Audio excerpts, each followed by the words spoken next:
a lot of agents are really nervous to really pick up the phone, or they just don't know what to say. And I think that was me at the beginning. And now I've gotten past that fear of getting on the phone because I genuinely care about every single person that I'm calling. And I want to know about their family and their life and what's going on. And I want to know what real estate questions I can answer for them. And I can't tell you enough how many people say, Chelsey, I can't believe you called me. I was going to call you. I love when I hear that because I'm getting ahead of it and I'm reaching out to them. And they were thinking of me and they probably weren't going to call me because they forgot because they're busy with their kids or whatever their job, you know. And I'm reaching out because, you know, I care about you as an individual. And I also care about your goals with your real estate properties and your portfolio. And I've heard that a lot now recently on the phone, and I love to hear it. Hey everyone, welcome back to the Shelly Panzarella Show. I'm Shelly Panzarella, and I'm very, very excited about our next guest. Chelsey Kade has been licensed in real estate for nearly a decade and is known for her strategic approach, strong negotiation skills, and relationship-driven business. In 2022, she made the decision to leave a team she had been part of for several years and join Signature Real Estate Group to go all in on building her own brand and business. In her first year at Signature, Chelsey ranked as a top producer, and since then, she's nearly doubled her production year over year. All of this growth has taken place alongside major life milestones, including getting married and becoming a mom to her now 2-year-old son, Nixon. Chelsey's success reflects her ability to balance high-level performance with a deeply personal, client-focused approach to real estate. I'm so grateful to have you. Welcome, Chelsey. Thank you, Shelly, for that amazing intro. Yes. Well, that's all you, girl. That is everything. Appreciate you. Yeah.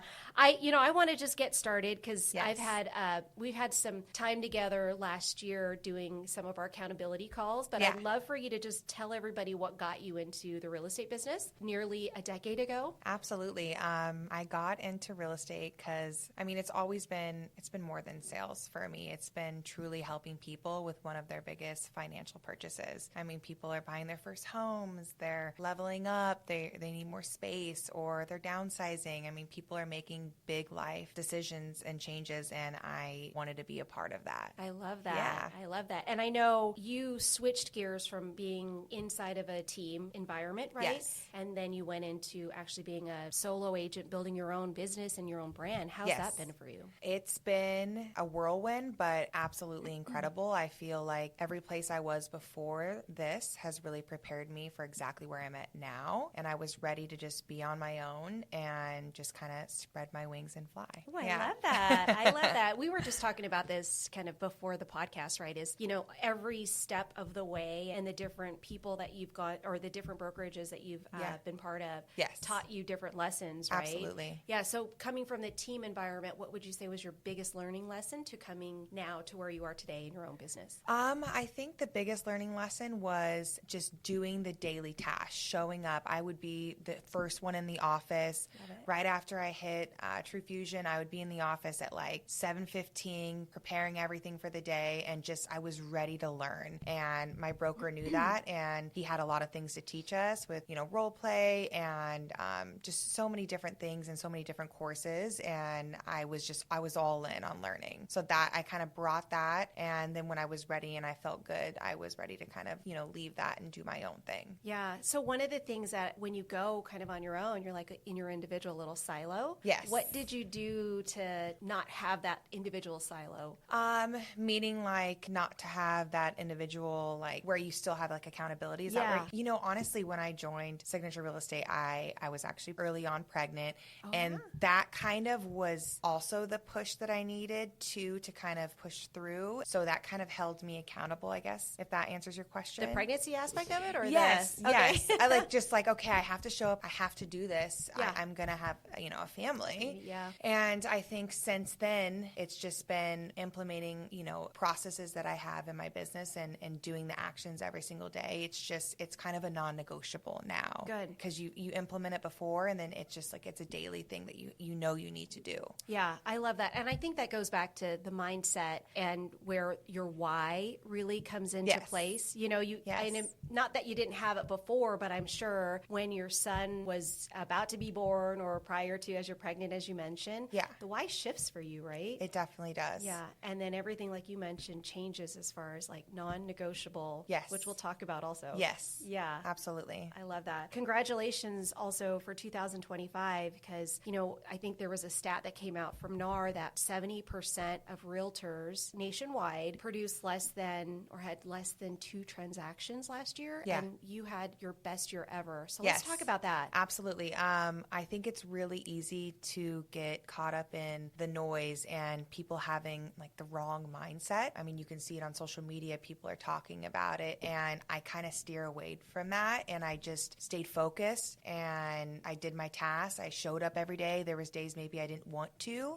and I still did. And a lot of growth came from that and success. What do you do to show up? I mean, I know it's easy to just say, hey, I just showed up. But I think it's hard, especially when you're by yourself. This is part of the team aspect, right? Because you got to show up for your team. Yeah. When you're building your own business, you're like, this is why I say you're in this little silo. Like, you don't clock into anybody but yourself. You know what I mean? So what things helped you to show up? I think I just had a set schedule. So that was really important. And I had big goals. And I knew that if I didn't show up and did, what I said I was going to do, that I wouldn't reach them. And so that kind of held me accountable, that alone. Also coaching. I started doing coaching, and that has helped hold me accountable as well. Yeah. And show up. And I think those are really what have implemented all those actions. I love that. I'm a huge advocate of coaching. I've coached, it's probably been over 12, 15 years now that I coached in different levels of my business and everything like that. What would you say was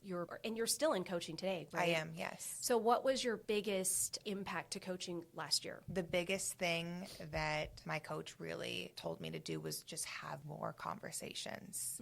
And it's not that I wasn't doing that before. I guess I was, at the beginning of my career, I was a little nervous to pick up the phone and didn't have as much confidence. And I built that confidence up, and I'm very intentional with my phone calls. And it's where I'm reaching out to my clients and people that I know and, checking in on how they're doing. How is their family? How is their career going? How is your vacation I just saw? But I'm also reaching out with value. So I'm, updating them on what's going on in the market. Hey, I just saw a house sold in your neighborhood. So it's intentional from my heart, but also from an aspect where they're going to, feel confident as their real estate advisor, that I'm always giving them that information and giving them value. I love that. Well, and I do agree. Confidence is huge, yes. In all businesses and industries. So how did you get more confident in the business, in doing what you're doing today? I feel like I got more confident by just truly continuing to show up and putting in the actions, and then the actions led to success, and then that just made the growth continue and feel more confident day in and day out. Yeah, I love it. Well, and then you had more opportunities for listings yes. and buyer conversations. And then it just gets going, and the momentum is going, and you're just feeling like, I've got this and I know what I'm doing. Yeah.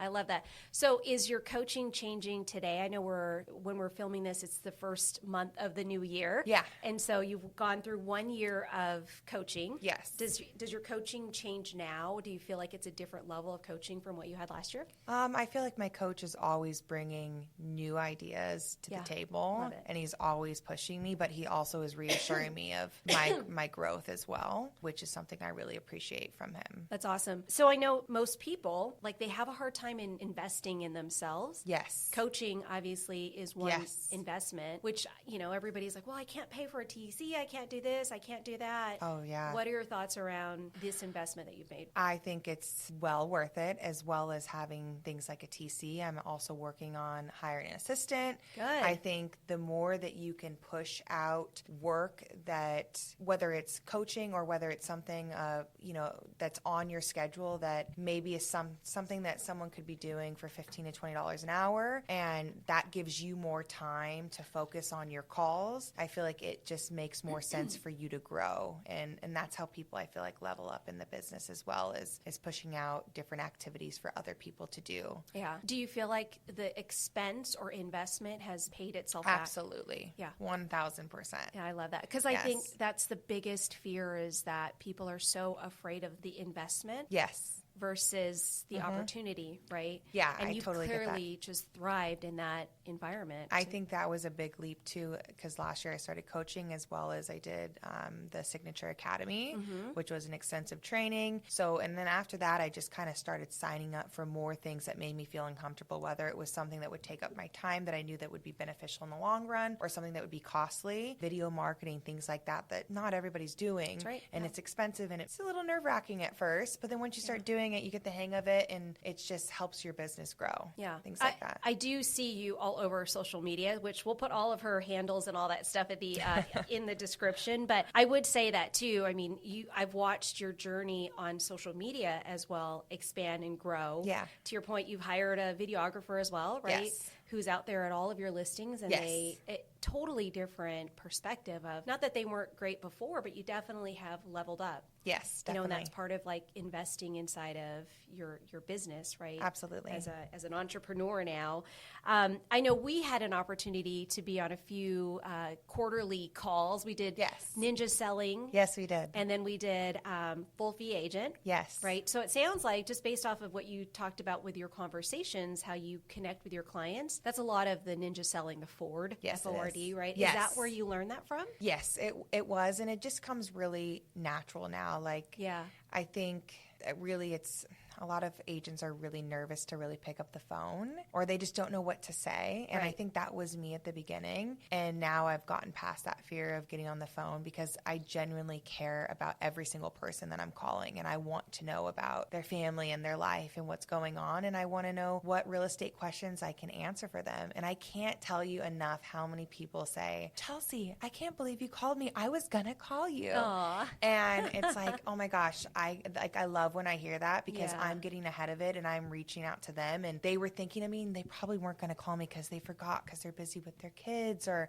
whatever their job, you know, and I'm reaching out because, you know, I care about you as an individual, and I also care about your goals with your real estate properties and your portfolio. And so, yeah, definitely I've heard that a lot now recently on the phone, and I love to hear it. Yeah, I know that's amazing. So with your system of connection, is it, I mean, I know you use the CRM. Yes. Right? So is that what keeps you on task, or is it? Yes. Okay. Yeah, I use a database, and I keep track of all my clients that way, and I put all my notes in there, and I do my best to reach out to them at least once a month. Okay. Whether it's a phone call or a text. All of your clients in database? Pretty much, wow. Yeah. Okay. That's kind of, it's a little bit more aggressive, and because I just want them, you know, to always know that I'm here to help. So, and it's not going to be a phone call every single month, but I'll switch it up through a text, or I do my newsletter once a month, and then I also send out all of my listing, like open houses. So if they see an email that they're like, oh, I know someone that wants to go or wants a house like that, they'll send their friends or family to the open house. That's great. So you'll do an e-blast or email blast to your clients. Yes. When you have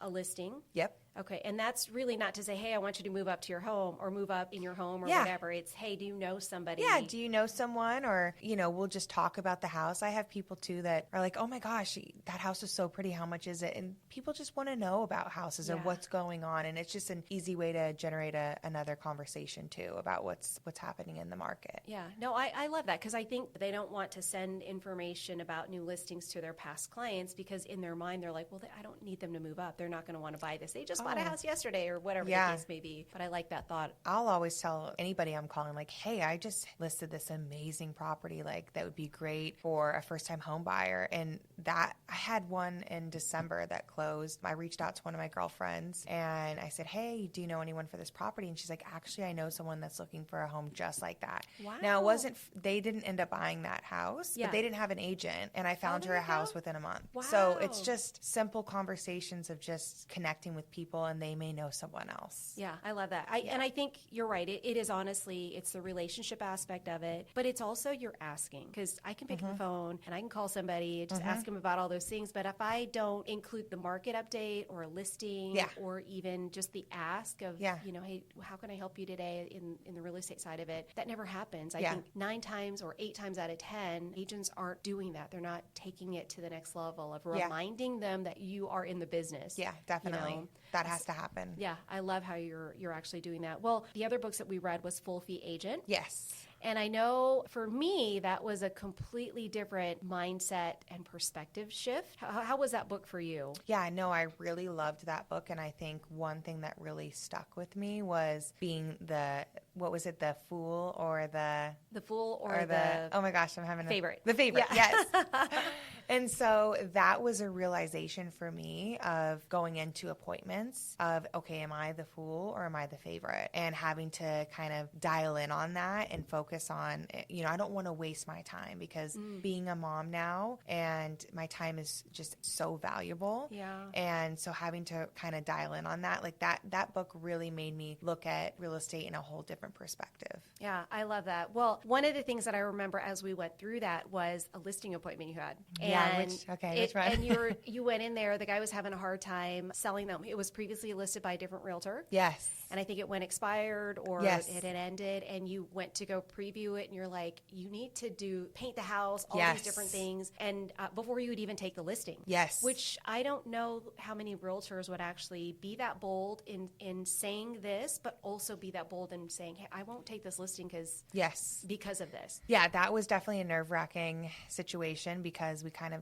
we signed the agreement, we were getting ready for photos, and the photos look great online. And then you show up to the property and wow, it needed a full repaint really badly. And I was like, I will not list this home this way. And I said, we can either repaint it, or if you don't want to, I understand, but I just won't move forward with the listing. And I think he was kind of surprised, but he, trusts my judgment and went forward with it. But sometimes you have to have hard conversations with your clients, and it's better to do it sooner rather than later so they can have clarity on what's going on with their homes. And it helps to minimize, price reductions and harder conversations later on and upset clients. Yeah. And I mean, I see that in agents who've been in the business more than a decade, right? Still having a hard time having their conversations. They're just taking the listings, or they'll take a buyer who may not be, still to this day, I have agents that were like, well, I just took them around, showed them a couple houses, and they didn't get pre-qualified. I'm like, oh gosh. I know. That's exactly my reaction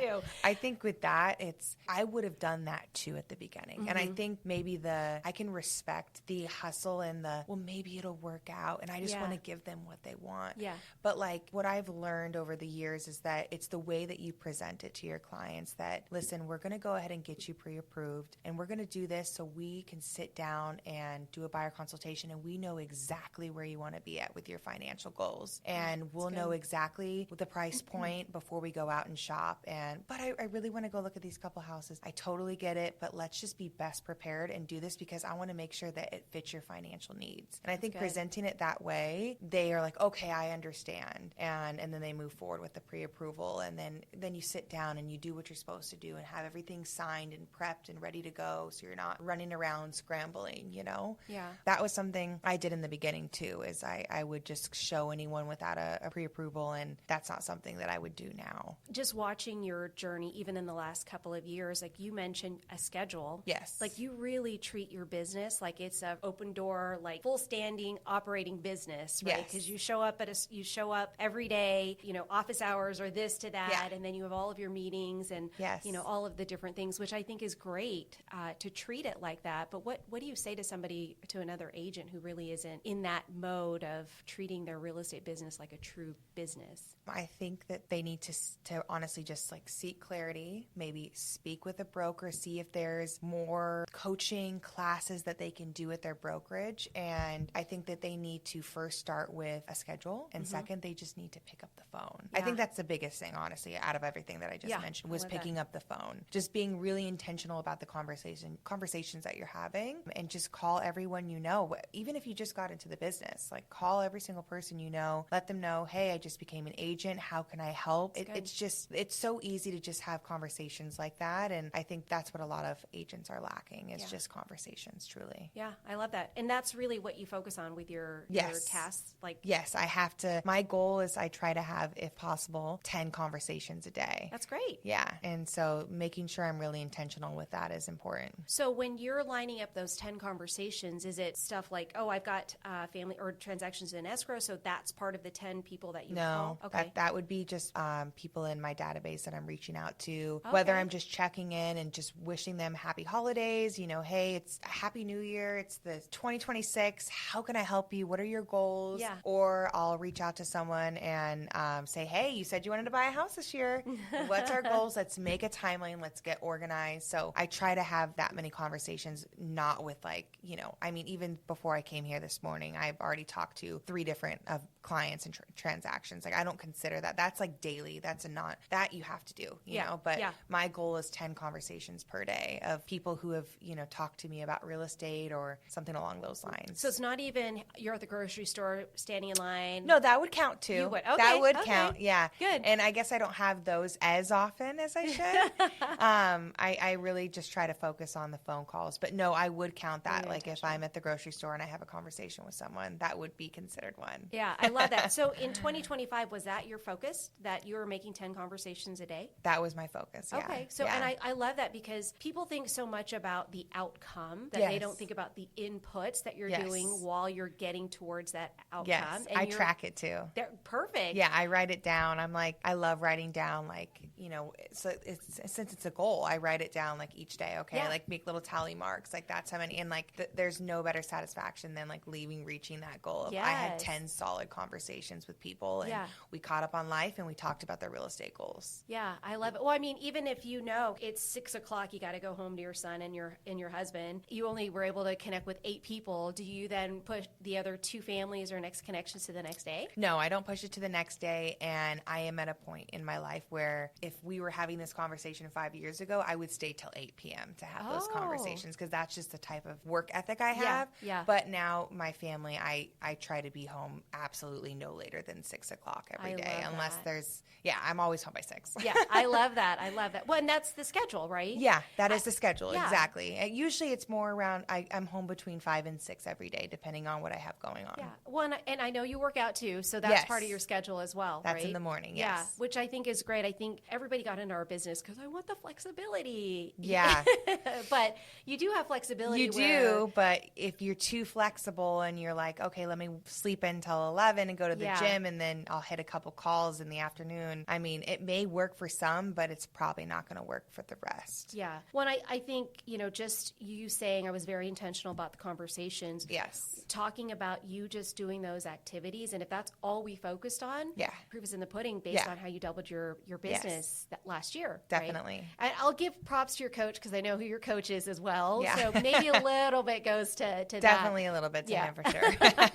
Having that. So let's talk about you said your son and being home with your family, not just your son, your husband now too. Yes. Because I do remember on one of our accountability calls, you were like, the one thing I want to focus on this quarter is taking one day to spend 100% of the day I'm off and I'm just with your son. Yes. So tell me what that was like. Absolutely. I think that is one of the luxuries is that, yes, we can kind of make our schedule, right? Mm-hmm. So I would pretty much dedicate one day throughout the week to just take my son, whether we're going hiking or to the park or to the museum or whatever it is. And now what I will do is I'm trying to also implement the same thing, or I'll at least take off half a day and just spend extra time with him. So making time for my son is number one to me. And number two is making sure that everything is in place with my business. Yeah. I love that. Your son and your husband. Yes. And my husband. Sorry, honey. Newly married, right? Yes. Which you had an amazing honeymoon. Yes. So jealous seeing all of those beautiful pictures in the Philippines, which was Thank awesome. you. Yeah. So how did you leave your business you were gone for 14 days? Yeah, I was gone for 2 weeks. So when I've had, last year I also had emergency surgery. And then I had, obviously I was out of the country for a few weeks for my honeymoon. So I have, everything is really organized when it comes to my business. I have systems in place and I make sure that the communication is always there. Like the ball never gets dropped regardless of what's going on. I have people who step in and assist me when I'm gone. Okay. And, all that is something that's an extra cost to me, but it's non-negotiable for my clients to make sure they're taken care of. Yeah. I had a deal that was happening, a couple deals actually, when I was in the Philippines. And, if I have to step away for a minute and handle a call, I will. And my husband always understands that. But I also make sure sure that I don't get burnt out. So that's why I have all my systems in place and organized for my business. So did you put those systems together yourself, or did you Yes. did you R&D, rip off and duplicate from somebody else? You did it all by yourself? No, yeah. Okay. You just have to kind of figure out what works for you and who's going to help and who you can trust and who's going to be an implement to your business when you need them, when you're gone or when something happens. Yeah. So I know we talked a little bit about next step for you, and it sounds like, I mean, you're in a position where you need to scale. You can't scale unless you expand, right? That's what I'm working on now. And so what would that be? What's your next step, or who is your next hire? Well, that I have not figured out quite yet. Yeah. I'm structuring exactly what I need. Okay. I want to hire somebody that can help with just different tasks that, they don't need a real estate license to do. Someone that's good with marketing, someone that's good with a lot of different things that have to do with our business. But I'm working on exactly how that looks. So that's in the works. Okay. Yeah. But you have a TC today. Oh, absolutely. Okay. And you've had one since you... Oh, yeah. I've had a TC for honestly quite a while, probably even at my last brokerage. So probably the last 5 years, I couldn't imagine not having TC. Yeah. That is like extremely important. I mean, and it doesn't really cost much. And if you're an agent, I mean, that was something I waited a few years. And let me tell you, that first deal when I had a TC, I was like, wow.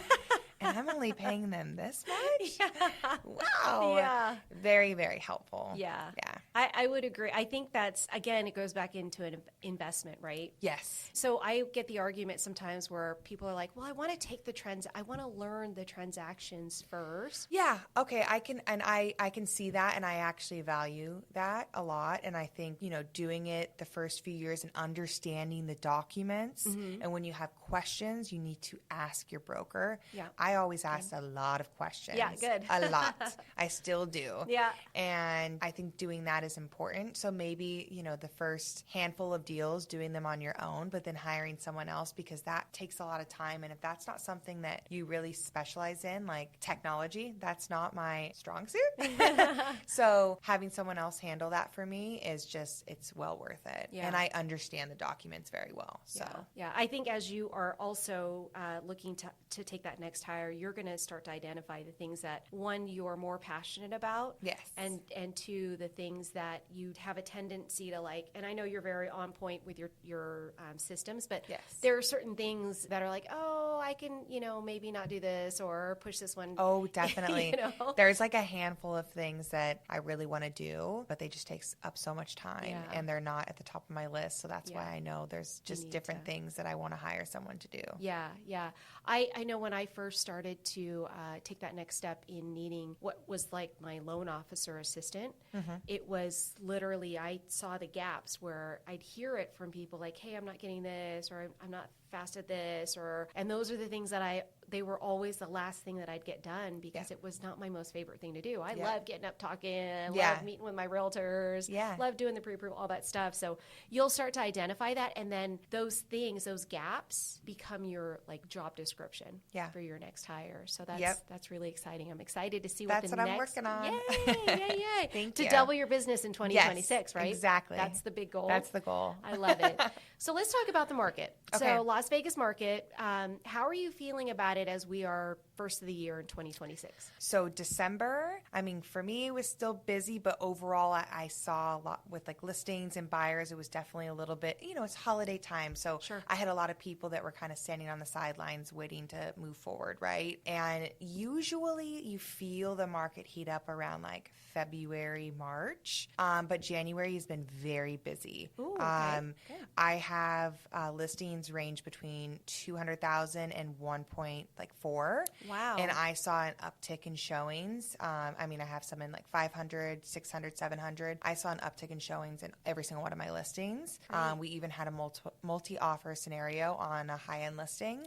Really? So definitely the market is heating up because also I feel like people are always watching the news, what's happening with rates. And even though we know they went down a little, went back up, but everyone's kind of advertising they're down. And I feel like I have a lot of people reaching out, hey, I think we're ready to go. Hey, I think so. Yeah. I definitely feel like the market is heating up. We still have a lot of inventory. It's very important as a seller to price right, showcase at its best ability. But for buyers, I would say if you're standing on the sidelines, honestly, it really comes down to what's your goals, right? Are you wanting to make a move? Like, what is your intention for your family?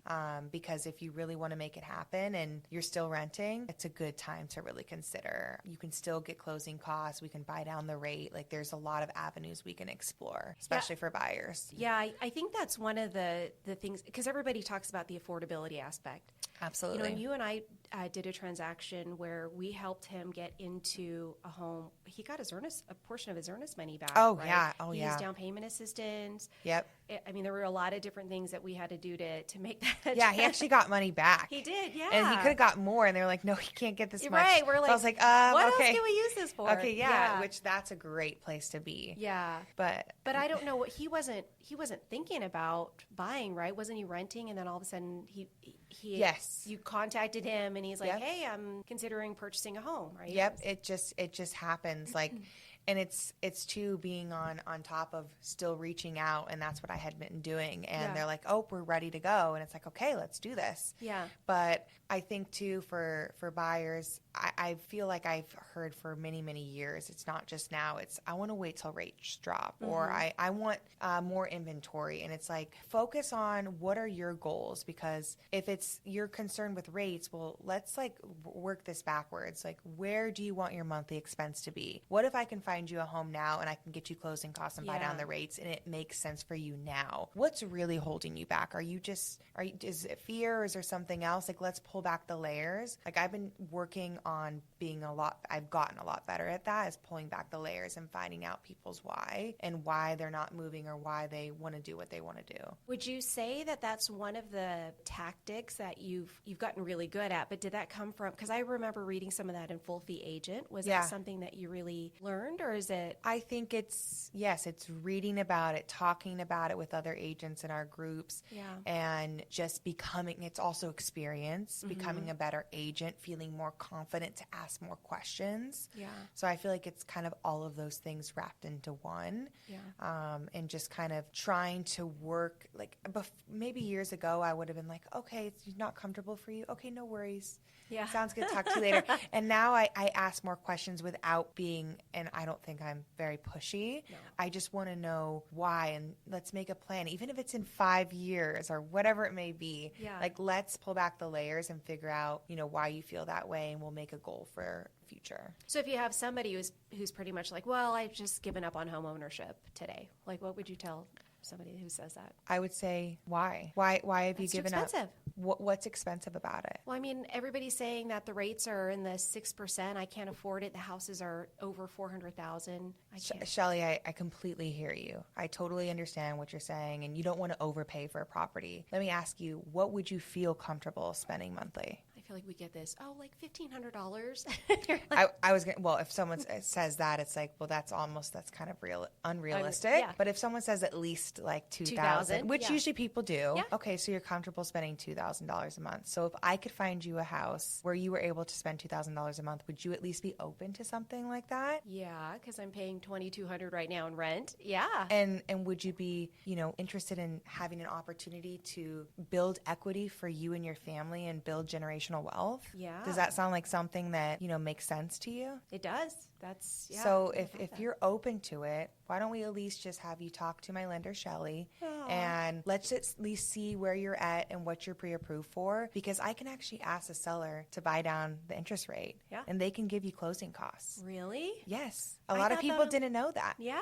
So if your concern is price and rates, like, let's work it and see if we can make it possible for you. Okay? I love it. Yes. So girl, that was was so good. That's wow. what I would say is like, people are nervous because they hear, the news, and they hear this and that, and they talk to their friends, and they don't even know the opportunities that exist. I agree. I love how you just walk through, because that to me felt like that's so natural to you. Yeah. You're not role playing and all that other stuff. No. I mean, I know you do role playing and things like that. There's part of that, but Yeah. that was so natural that it's just Thank part you. of you just being who you are, which is Yes. amazing. Do you think part of that is because you've had a lot of these conversations? Yes. Definitely. Yeah. The conversations didn't come out as smooth in the beginning. Sure. And so maybe wish I could have had more conversations in the beginning. So I think that's why I've mentioned, like, it's just have more conversations. Like, that would be the best way for someone to continue leveling up their business or to keep growing. Yeah.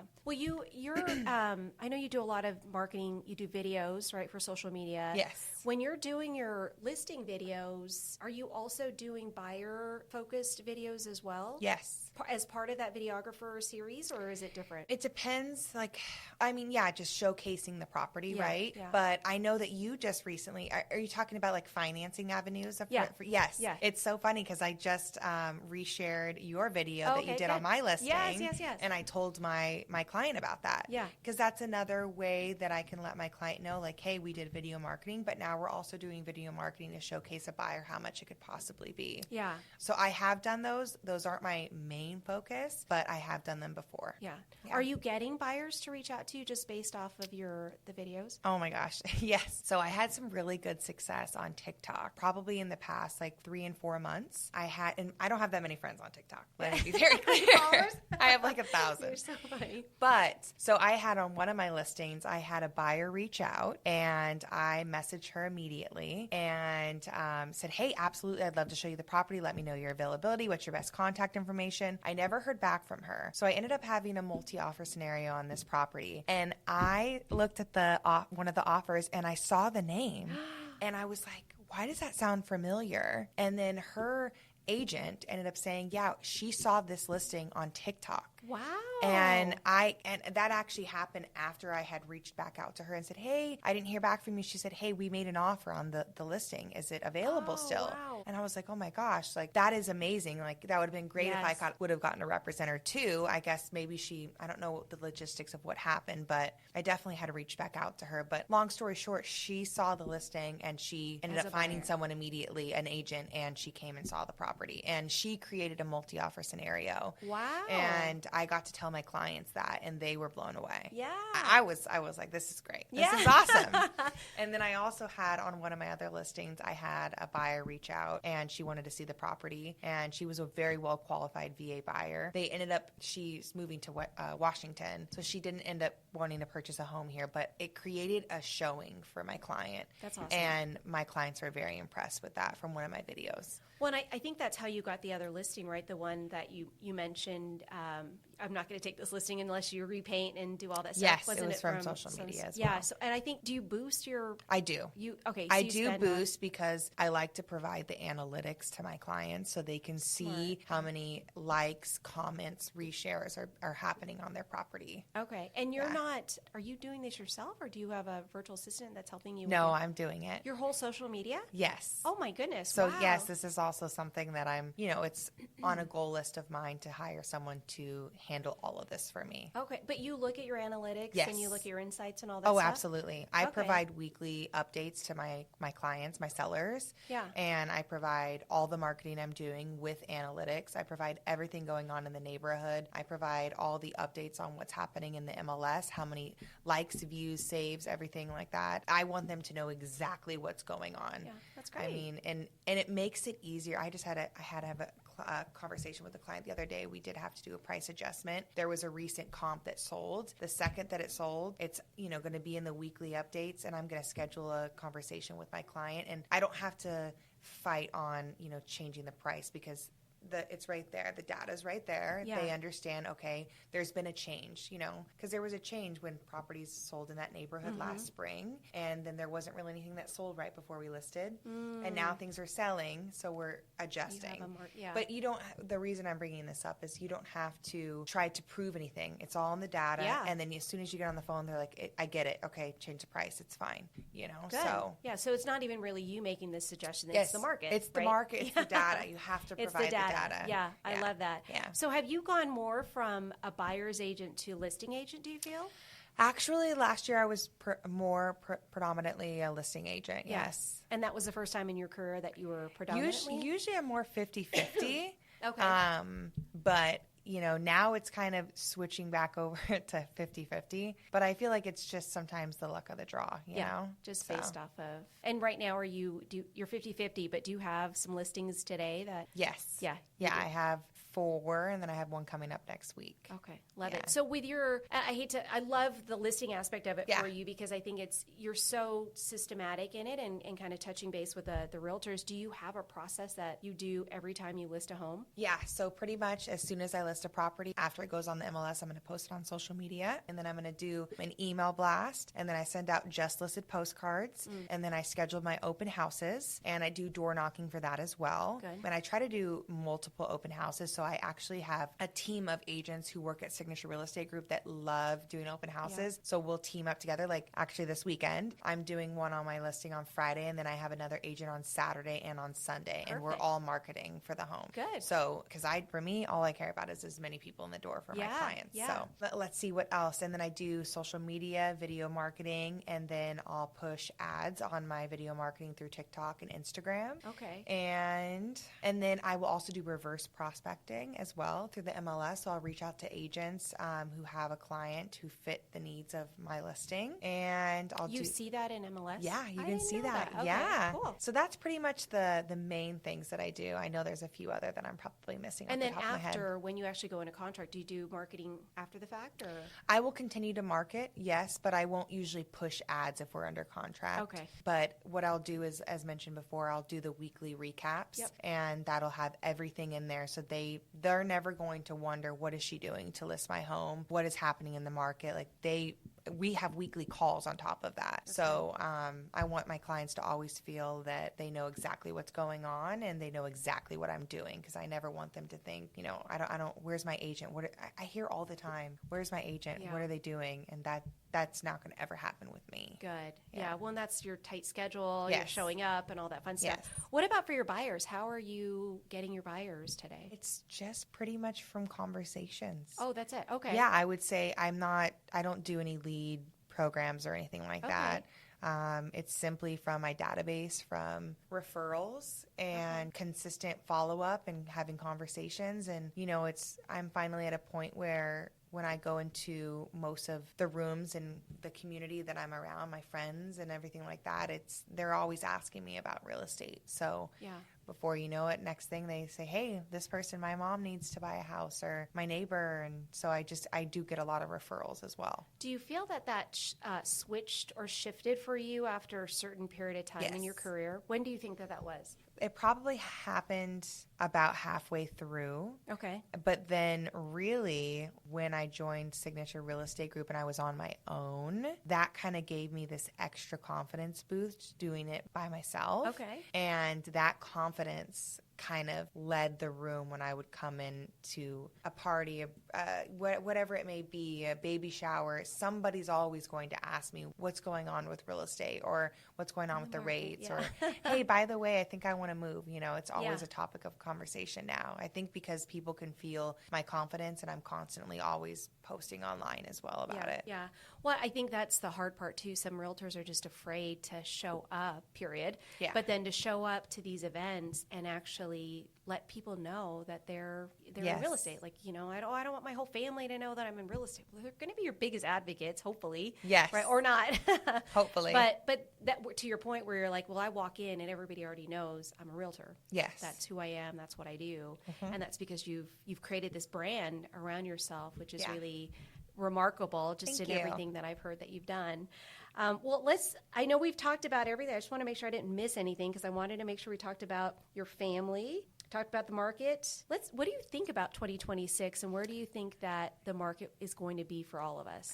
I think it's going to be a great market. I'm going to always lead with that because that's my mindset. Love it. I do think that it's going to be overall a little bit more neutral. Okay. I think, of course, we're all hoping that rates continue to go down. And I do think there's a lot of people that have been on the sidelines that are going to go ahead and just raise their hand. So I think if you're an agent out there, you need to buckle up and be ready, because I think it's going to be a busy year. What if you're a buyer? If you were a buyer? Yeah. If you're a buyer this year, what do you think that a buyer should be doing now to prepare for this year? Well, they should be talking to me about their goals and their timeline. Yeah. No, I think buyers need to understand it's supply and demand, right? So if rates drop, more people are going to come out and prices are going to probably go up a little bit. That's usually how it always works. And it can be a little bit trickier to negotiate closing costs. So if it, again, back to what we said earlier, if it makes sense for you and your family now, if you've been wanting to buy a home, you have pretty good credit, decent credit, you have some money saved, now would be a good time to start talking to a lender, because if you do need to make any tweaks on your file, at least you can get prepared now. And I think people get nervous. They think, what is the obligation? What is the fee to talk to a lender? It doesn't cost you anything. Right. Just have a conversation, see where you're at financially. Let's set some goals. Maybe you're ready to go now, or maybe it's a 6-month goal that we can get you where you need to be. Yeah. Well, even for you, I think people think that, they hear about the percentage that they have to pay you to be a buyer's agent, but they don't pay that up front to have a consultation, right? Yeah, no. That's the thing, is most people don't understand. We don't get paid until the deal closes. Yeah. So you're never going to pay up front, for anything. And essentially you're just, we're sitting down, we're having a consultation, and then, we negotiate that fee into the contract and ask the seller to pay for that. So with all of that, noise or news, I guess you could say, did you experience any pushback or challenges in talking about this NAR settlement at all? No. None. Is it because it was part of your process already to talk about? Yeah, it's always been having a broker agreement has always been something I implemented. So I explain that to my clients at the buyer consultation. Good. So it's not something that you sign on the hood of my car. I've literally heard people, yes, I'm like, me too.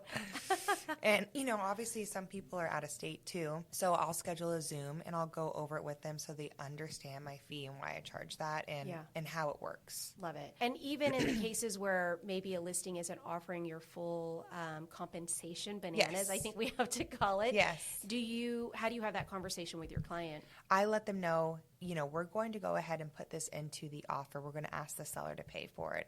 They can either accept it, they can reject it, or they can counter it. If they reject it or counter it, we'll have a conversation moving forward. Don't worry, everything will always be out on the table before we move forward on everything.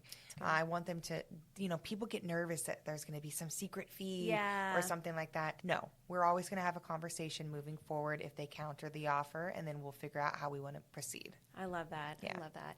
And what if I'm a seller who's got that beautiful locked in 3% below interest rate? Yeah. What are you saying to them today if they've always, or if they're wanting to sell this year but not ready because they're afraid of getting rid of their 3% rate? Yeah, no, there's definitely some different avenues to explore, because first, what if we rent it out? Like, let's see, okay, we'd have to run a net sheet. How much do you owe? What are the comps coming in at? Let's see if we could potentially rent it out, and then you could take that equity from whatever the difference is from your mortgage, and we can use that so you can purchase a new home. Love it, yeah. If they have, of course, some money saved, right? They don't need the down payment from that. That could always be an option. It's, okay, hey, what is your rate now? And again, it's the same thing that you say with any buyer. What are you comfortable with spending, right? Yeah. And you're probably going to you're going to spend more, right? If you're going to get a bigger home. So what are you comfortable with? And let's work it that way backwards. And if we need to buy down the rate from the seller, we can try to do that as well.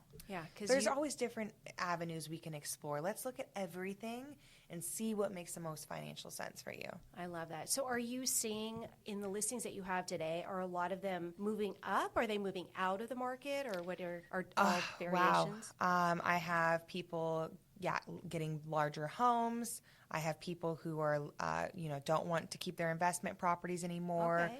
I have people who are moving out of state. I have people who are in a short sale. I have everything. You have a short sale? Yes. Okay. I have a little bit of everything right now. Wow. I have someone else who, this was an investment property, the one I'll be listing next week, and she's growing her family and she just wants to cash out and take that money. Nice. So lots of really big moments for people. Yeah. and I'm grateful that I'm a part of it. Yes, Yeah. I love that. Well, what if I'm an investor wanting to come into the market this year? What would you say to me as an investor? I would say we've got lots of options. The rates are a little bit lower.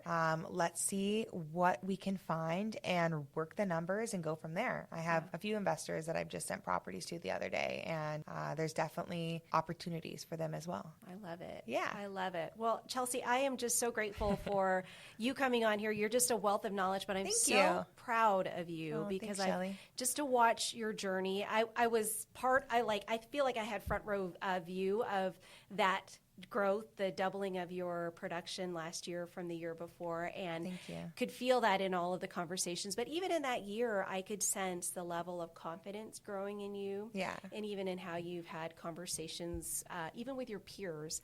And I know a lot of people look up to you, and because you're just a rock star, and I'm just so grateful for you and appreciate the partnership, the friendship, and I love all that you're doing in your business. How can people connect with you? What's the best way to get a hold of you? Well, my phone number. Okay. Or my Instagram handle or Facebook, whatever works. Email if anybody ever has any questions or they want to chat about different things in the real estate market. I'm always happy to do so. Perfect. So we'll drop all of your information into the description notes, but definitely, I know you have 2 handles on social media, right? I do. I do have a business and a personal. Yeah. So which is the best for them to reach out? Is it probably my business? Yeah. Chelsey Kade on Instagram. Is that also Facebook too? It's actually my married name is on Facebook is Chelsey Karoff. Yeah. Okay. So we'll put all of that into the description notes, but I'm proud of you. Thank you. I know you're going to do great things this year, and thank you so much for jumping on to the Shelly Panzarella Show. Thank you guys all for tuning in. If you love this information, make sure that you save it, but also share it. Whether you are a buyer, a seller, or a realtor, there's a lot of good stuff in here. If you have any questions, make sure you reach out to Chelsey or myself, and we'll see you on the next show. Bye.